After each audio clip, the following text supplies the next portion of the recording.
OBC महाएल्गार मेळाव्यासाठी छगन भुजबळ बीडमध्ये 2 सप्टेंबरचा GR रद्द करण्याची मागणी। धनंजय मुंडे सुद्धा मेळाव्याला उपस्थित राहणार। बीडमधील मोर्चा राष्ट्रवादी पुरस्कृत, जरांगेंचा आरोप। तर व्यासपीठावर कोण कोण उपस्थित राहतं मराठ्यांच्या लक्षात येईल, जरांगेंची टीका। मोर्चा कुठल्याही पक्षाचा नाही, ओबीसी आरक्षणाला धक्का न लागण्यासाठी प्रयत्नांची पराकाष्ठा करणार, छगन भुजबळांचं जरांगेंना उत्तर। शेतकऱ्यांची कर्जमुक्ती होईपर्यंत सरकारला सोडायचं नाही, शेतकऱ्यांच्या विश्वासाला तडा जाऊ देणार नाही, उद्धव ठाकरेंचा निर्धार। तर दिवाळीनंतर ठाकरे मराठवाडा दौरा करणार।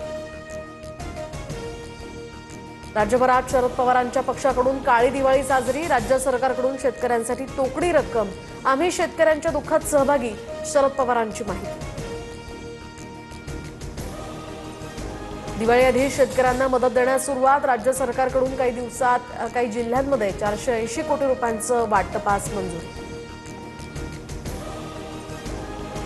उद्धव ठाकरेंच्या हस्ते आज छत्रपती शिवाजी महाराज पार्क दीपोत्सव कार्यक्रमाचं उद्घाटन। दिवाळीच्या निमित्तानं दोन्ही ठाकरे बंधू पुन्हा एकत्र येणार।